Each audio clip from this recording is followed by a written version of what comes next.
This is the new 10th generation iPad. This guy was supposed to replace the 9th generation iPad, but it doesn't because Apple is still selling 9th generation iPad. Now what they have done is added a new tier to the iPad family, and now there are 6 different models to choose from. So should you spend the $450 on the new 10th generation iPad or go for the 9th generation or other greater options?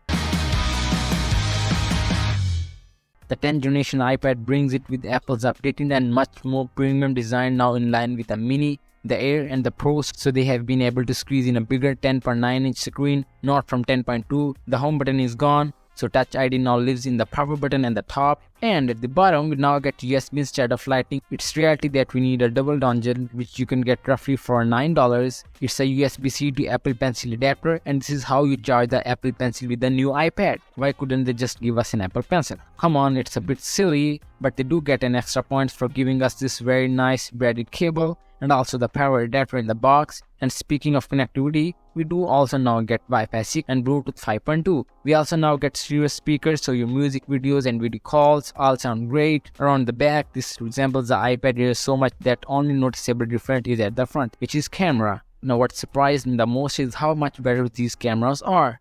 They are even more impressive and useful because of the better processing of the A14 chip. Apple has made huge improvements to both cameras. On the back, a 12-megapixel camera records 4K video with incredible detail, which looks fantastic. This is not the end. What's more exciting is what we have up front, because for the first time on any iPad, the 12-megapixel selfie camera now has a landscape orientation. This makes perfect sense if you're using it for video calls. Let's now discuss the screen, because it's not only 0.7 inches larger, but also somewhat broader. The aspect ratio means that when you're watching videos and movies, those chunky black edges are actually a little bit shorter and your video uses more of the screen. The more prominent display also means that having a couple of apps side by side is more comfortable to use, but we don't get the new Stage Manager feature, which is exclusive to the Air and the Pros. The actual upgrade is that it stands up on its own, something a 9th generation iPad cannot do. The 10th generation iPad does have this nifty Light Magic Folio keyboard case. It's a pretty cool setup, but the downside are that it costs $250, which is half the price of the iPad, which I think is a bit ridiculous. Also, while the dual design is kind of nice, I do quite like the single design better. I appreciate how you can leave the keyboard at home if you're not going to use it and just have this rear protection panel with the kickstand if you're simply going to watch movies, or you can attach it because it's magnetic. You don't have to bother about Bluetooth connection or charging. It's ready to use right away. If we talk about performance of the new iPad 10th generation, nothing insane. You won't notice much of a change as compared to 9th generation iPad. Even when starting up games, there was a split-second difference, and the bigger issue is that they are all limited to 60 Hz. Only the Pro models get the 120 Hz for graphic performance. Unfortunately, battery life is largely unchanged. Apple claims you will get 10 hours of battery life with this, which is the same as the 9th generation, and based on my test, that's very close. But it all depends on whether you are reading books or watching movies or editing videos. The Apple Pencil Gen 1 has the same responsiveness and speed as Gen 2, and if you're performing a lot of drawing and note taking, especially if you want handwritten style notes, maybe it's worth getting, even if it costs $100, which is quite pricey. However, I guarantee you will lose this cap as it lacks the magnetic attachment or all the wireless charging. So what's my ultimate opinion of this new iPad?